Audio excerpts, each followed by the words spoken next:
آدمی مستحب قربانی کے سلسلے میں چند مسئلے آپ کی خدمت میں بیان کیے۔ 3 موارد میں قربانی کی زیادہ تاکید کی گئی ہے۔ 3 موارد اور 3 مواقع پہ شریعت مقدس اسلام نے انسان سے کہا ہے کہ قربانی کیا ہے۔ ان میں سے سر فہرست عقیقہ فرزند یا عقیقہ تولد، یعنی قربانی تولد کہ فرزند پیدا ہو جائے تو مستحب کی شکرانے میں 7ویں دن کوئی گوسفند یا اونٹ یا بیل ذبح کرے اور گوشت پکا کر فقراء اور اہل محل کو کھلا دیں، یہ مستحب ہے۔ یا عقیقہ کرے 7ویں دن بچے کا عقیقہ، یہ بھی ایک قسم کی مستحب قربانی ہے۔ اس میں بھی وہی شرائط چاہیے جو مستحب قربانی کے لیے ہے۔ اور دوسرا جو مورد ہے وہ بعد حج ہے، ولیمہ حج۔ اس میں بھی زیارت خانہ خدا اور انجام اعمال حج کی توفیق پر شکرانے میں مستحب ہے کہ جب حج سے واپس آ جائیں تو کوئی گوسفند یا کوئی حیوان قربانی کا ذبح کریں اور اس کے گوشت کو ہمسایوں اور فقیروں کو کھلا دیں۔ حج سے آنے کے بعد اسی طرح سے اگر انجام دی زیادہ بہتر ہے کہ مثلا اگر آپ کی حیثیت کم ہے تو آپ بکرا ذبح کریں، مثلا اگر صاحب حیثیت ہے آپ گائے اونٹ وغیرہ ذبح کریں، لیکن حتماً فقراء کو بلائیں، نہ صاحبان ثروت کو۔ وہ جو انواع و اقسام کے کھانے کھاتے رہتے ہیں، دنیا میں شاید کوئی کھانا ایسا نہ ہو جو انہوں نے نہ کھایا ہو، آپ انہیں بلائیں۔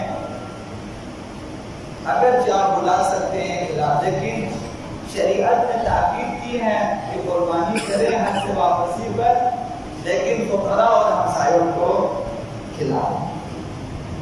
تیسرا مورد گھر کی تعمیر اور گھر کی خریداری ہے، جہاں پہ آپ قربانی کر لیں۔ جب گھر بنانا ہو یا گھر خریدنا ہو تو مستحب ہے کہ ولیمہ دیں، اور بہتر یہ ہے کہ کوئی گوسفند یا اونٹ یا بیل قربانی کا کوئی جانور ذبح کرے اور پکا کر دعوت شدگان کو کھلا دیں۔ آپ ممکن ہے اپنے متعلقین کو، دوستوں کو، احباب کو، فقراء کو بلا کر کھلا دیں۔ تو یہ 3 موارد جہاں قربانی کی تاکید کی گئی ہیں، اور بھی موارد ہیں انشاءاللہ پھر عرض۔ تو ایک چیز کی جب آپ قربانی کر لیتے ہیں، چاہے وہ عید قربان کے دن کی قربانی ہو چاہے باقی قربانی، کہ اپنی ہی قربانی کے گوشت سے کھائیں، یہ تاکید کی گئی ہے۔ اسے کھا لیں ضرور خود بھی۔ قال ابو جعفر کان امیر المؤمنین علیہ السلام، آقا امام باقر علیہ السلام نے فرمایا ہے کہ آقا امیر المؤمنین علی بن ابی طالب علیہ السلام کی روش اور سیرت اور سنت یہ تھی کہ لا یأکل یوم الاضحیٰ، قربانی کے دن یعنی روزے عید قربان آپ کچھ نہیں کھاتے تھے، حتی یأکل من اضحیتہ، تاکہ کہ اپنی قربانی کرے اور قربانی کا گوشت تیار ہو جائے اس سے پکائیں، پہلے اپنی قربانی سے کھا لیتے تھے، اس میں سے کھا لیتے تھے اور پہلے پھر دوسروں پھر باقی۔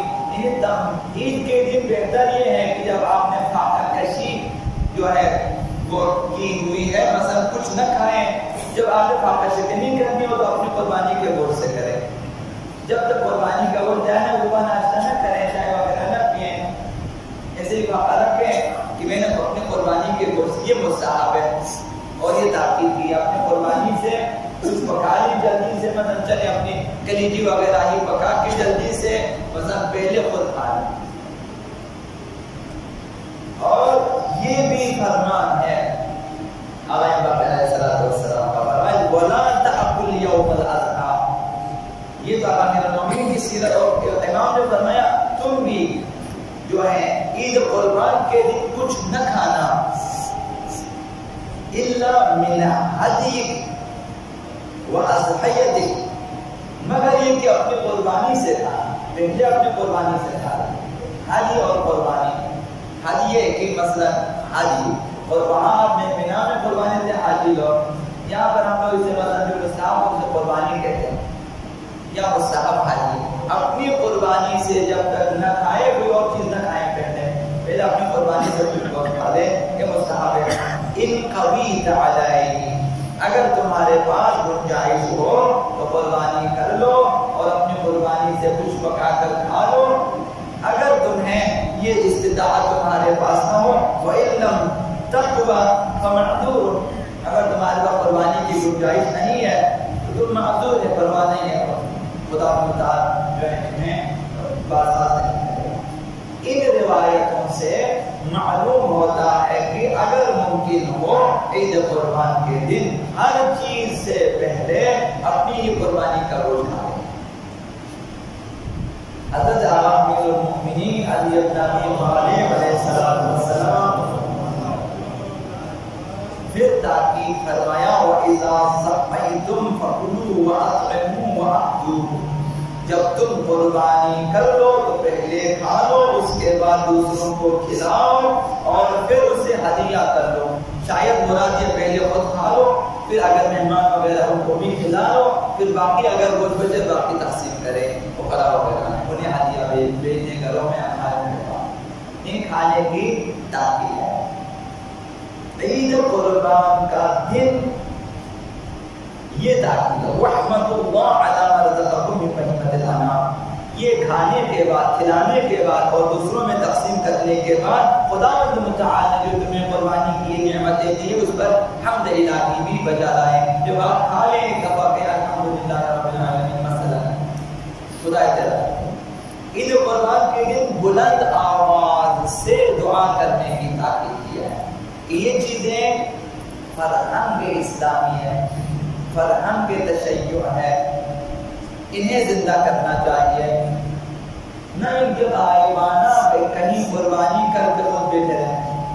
بلند آواز سے پیغمبر صاحب کی یہ روایت موجود ہے، فرمایا ایھا الناس، اے لوگو، ھذا یوم الحج، یہ جو عید قربان کا دن ہے یہ یوم حج ہے۔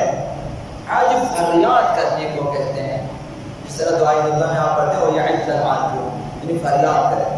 فرمایا کہ قربان کا دن فریاد کرنے کا دن ہے، اور خود فرمایا وَالْحَجُّ وَإِنَّ الْحَجَّ الدُّعَاء، یہ فریاد خالی فریاد نہیں ہے، دعا کی فریاد ہے۔ ان الحج الدعاء، عید قربان کے دن کی فریاد دعا کی فریاد ہے۔ فَعَجُّوا إِلَى اللَّهِ تَعَالَى، بس خداوند متعال کی بارگاہ میں عید قربان کے دن بلند آواز سے دعا کیا کرو، پوری توجہ کے ساتھ دعا کیا کرو۔ اگرچہ عام دعاؤں میں بلند آواز سے دعا کرنا مستحب نہیں ہے، شاید یہ واحد مقام ہوگا جو مجھے جہاں تک معلوم ہے یہاں بلند آواز سے دعا کرنے کا ہے۔ شاید عید قربان کے دن جب آپ قربانی دے دیتے ہیں تو آپ کی روح پہ اور آپ کی جان پہ، آپ کے دل پہ خاص اثر ہوتا ہے، اور یہ وہ مرحلہ ہے کہ یہاں انسان کو دعا کرنی چاہیے۔ انشاءاللہ خدا تعالی اس دن ہماری دعائیں بھی قبول فرمائے گا اور ہمارے گناہوں سے بھی درگزر فرمائے گا۔